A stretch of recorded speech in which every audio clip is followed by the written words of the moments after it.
Final round, 17. We got double A's sitting on the couch. Oh. Double A's. Double A's. Double A's. Batteries? Double A's. No, it's the letter in your first name, fool. anyway, we got two guys on the couch. Go ahead and introduce yourself.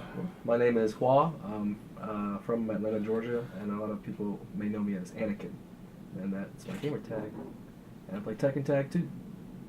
With Tekken. Alright.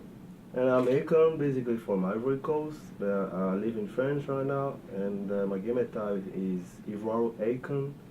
And yeah, I made it to final round, so it was a great event. Right. Thank you for coming. Now, this is your first final round, correct? Exactly. Alright, and just, just off your initial reaction, can you tell me, like, what's the difference between gaming here and gaming in your area? Basically, I was pretty surprised by the level. I mean, America's level is a very high level. Pretty everybody is dope. Okay. And I really do mean it. Everybody is dope. Everybody break throws. Everybody's super solid. Even if I've been first in my pool, it was very hard. I have to say that because I freaked out. I freaked out, literally. And yeah, actually, Europe is a very nice place to learn Tekken also, because I mean, I'm not that bad, but I'm not very solid. And I mean, playing with those guys here make me, I learned to be more solid. Okay. Yeah, so America is, I would definitely say is slightly better than Europe. Okay. And I'm not afraid to say that.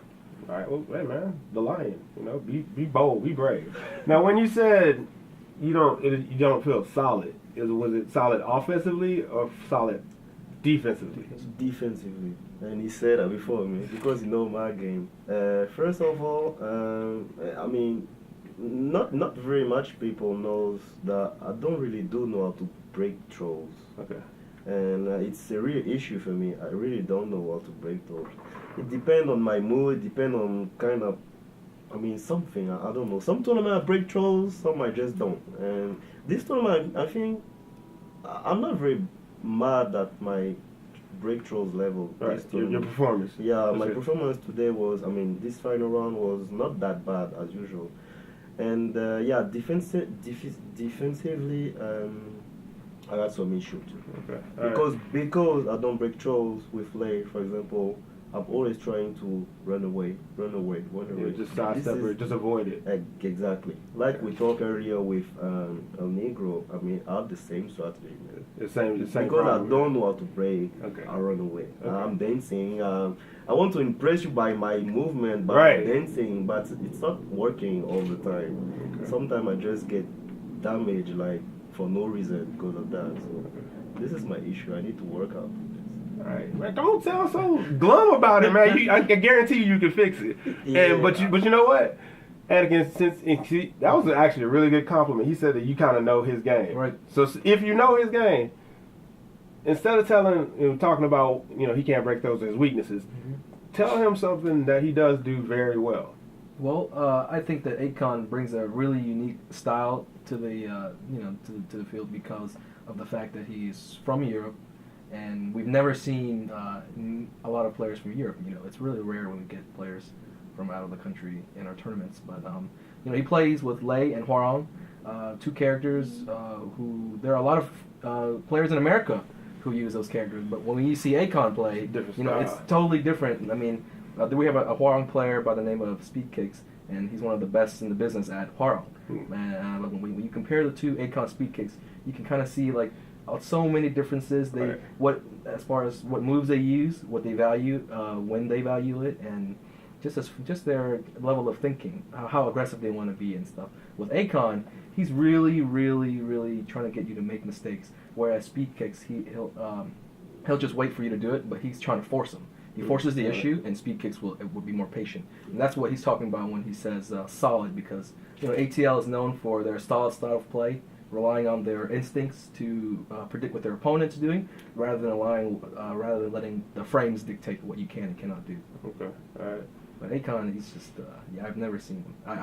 I've never seen anything like what he does. You know, I met him way back when I went to France a couple years ago, and I was impressed then. So I knew what he was going to come with when he came to final round this year, and you know, he put on a great show. All right, well, that's great. What place did you end up taking? I mean, I might be maybe between 16 and 20, 22, 24. I'm not sure. So yet. top 32. Yeah, top 32 anyway. There's no way in hell I would have made it that far, so that's good. Oh, thanks, man. All right, and this guy. What's up? You know, I remember when I was better than you. Mm-hmm. But that was a long time ago. A lot of people were better than me, but that's kind of how the circle of life goes. You know, it's like the Lion King. Around, yeah, Mufasa. You know, eventually one day. That's why you guys named me Anakin. I mean, Exactly. I was supposed to be the chosen one. I'm glad that the prophecy was somewhat fulfilled. Okay, well, I mean, you still here, so we got more prophecy. Yeah, it's more prophecy to go through. Right, you know, it's only episode 2. It's only okay. episode 2. It's only The journey is still continues. It's far from over. Now, let's talk about your performance. Okay. In general, how do you feel? I'm pleased with myself. I think I placed third, first of all, as you can see. I've never placed third before final round. I've gotten first, I've gotten second, I've gotten last or whatever, you know, during the earlier ones.